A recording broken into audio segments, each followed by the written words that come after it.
కర్ణాటకలో కురుస్తున్న వర్షాలకు తుంగభద్ర డ్యాం విరిగి కొట్టుకుపోయింది. శనివారం రాత్రి 11 గంటలకు హోస్పేట వద్ద తుంగభద్ర డ్యాంలో వరద తగ్గడంతో గేట్లను మూసివేస్తున్న క్రమంలో 19వ గేటు చైన్ లింక్ తెగి కొట్టుకుపోయింది. దీంతో డ్యాం నుంచి నీరు ఏకదాటిగా దిగువకు ప్రవహిస్తూనే ఉంది. ఇప్పటివరకు 1,00,000 క్యూసెక్కులకు పైగా నీరు వృధాగా కిందికి పోయిందని అధికారులు పేర్కొన్నారు. ఈ ఒక్క గేటు విరిగి కొట్టుకుపోవడంతో తుంగభద్ర డ్యాం నుంచి 60 టీఎంసీల నీరు వృధాగా పోనుందని తెలిపారు. మరోవైపు షిమోగాలో కురుస్తున్న ఎడతెరిపిలేని వర్షాలకు తుంగభద్ర డ్యాంలోకి భారీగా వరద నీరు వచ్చి చేరుతోంది.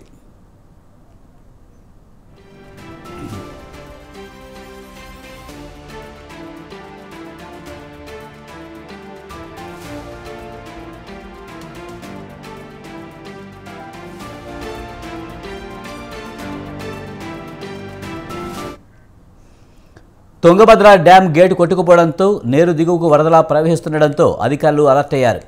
నదీ పరివాహక ప్రాంతంలో నివసిస్తున్న ప్రజలను అప్రమత్తం చేశారు. వరద నేపథ్యంలో సురక్షితంగా ఉండాలని సూచించారు. ఈ క్రమంలోనే తుంగభద్ర నుంచి సుంకేసుల ప్రాజెక్టుకు ఏకంగా 1,00,000 క్యూసెక్కుల వరద నీరు వచ్చి చేరుతుండటంతో ఇక్కడ కూడా అధికారులు అలర్ట్ అయ్యారు. తుంగభద్ర గేటు మరమ్మతులు పూర్తి చేసే వరకు సుంకేసుల ప్రాజెక్టుకు వరద ప్రవాహం కొనసాగనుందని అధికారులు వెల్లడించారు. వరద ఎక్కువగా ఉండడంతో సహాయక చర్యలకు అడ్డంకిగా మారిందని చెప్పారు. తుంగభద్రలో వరద తగ్గాక అధికారులు మరమ్మతులు చేపట్టి విరిగిపోయిన గేటు స్థానంలో కొత్తది ఏర్పాటు చేయనున్నారు.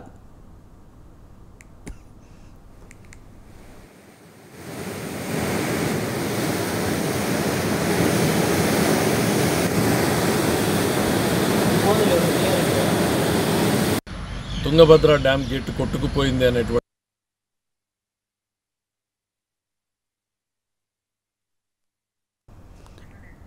అయితే ఎగువ నుంచి వరద తగ్గడంతో డ్యాం గేట్లను మూసివేసే క్రమంలో ఈ సంఘటన చోటు చేసుకుందని అధికారులు వెల్లడించారు. ప్రాజెక్టు నుంచి 60 టీఎంసీల నీళ్లు బయటకు వదిలిన తర్వాతే గేటు పునరుద్ధరణ పనులు చేపడతామని తెలిపారు. ఇందులో భాగంగా ప్రస్తుతం 33 గేట్లు తెరిచి నీటిని కిందకు వదులుతున్నట్లు వివరించారు. డ్యాం భద్రతకు సంబంధించి ఇంత పెద్ద ఘటన జరగడం గత 70 ఏళ్లలో ఇదే మొదటిసారి అని అధికారులు పేర్కొన్నారు. ఇక ఆంధ్రప్రదేశ్లోని కర్నూలు జిల్లా కౌతాలం, కొసగి, మంత్రాలయం, నందవరం మండలాల ప్రజలు జాగ్రత్తగా ఉండాలని అధికారులు సూచించారు.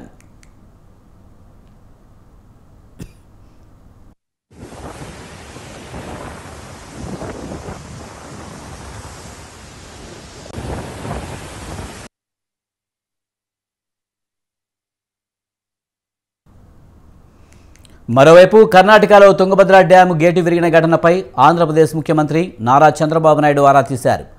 ఘటనకు సంబంధించి వివరాలను జలవనరుల శాఖ మంత్రి నిమ్మల రామానాయుడు, ఆ శాఖ ప్రత్యేక ప్రధాన కార్యదర్శి సాయి ప్రసాద్తో మాట్లాడి వివరాలు తెలుసుకున్నారు. ఉమ్మడి కర్నూలు జిల్లాలో లోతట్టు ప్రాంతాల ప్రజలను అలర్ట్ చేయాలని సీఎం ఆదేశాలు జారీ చేశారు. డ్యాంలో 6 మీటర్ల ఎత్తు వరకు నీరు ఉందని అధికారులు సీఎం చంద్రబాబుకు వివరించారు. స్టాప్ లాక్ అరేంజ్మెంట్ ద్వారా నీరు వృధా కాకుండా చర్యలు తీసుకుంటున్నట్టు తెలిపారు.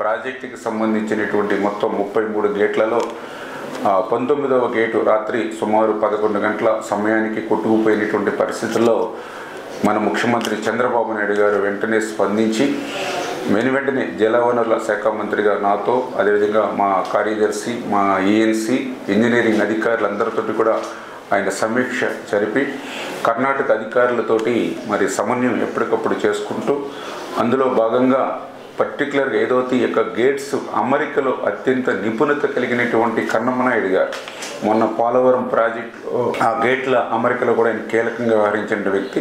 ఆ కన్నం నాయుడు గారి యొక్క సారథ్యంలో సెంట్రల్ డిజైనింగ్ ఆర్గనైజేషన్ ఏదైతే ఉందో ఆ సిఈ, ఎస్సీ, ఈఈలు వీరందరూ కూడా ఒక బృందంగా ఏర్పడి వెంటనే ఆ కొట్టుకుపోయినటువంటి గేట్కి పునర్నిర్మాణం చేయాలని చంద్రబాబు నాయుడు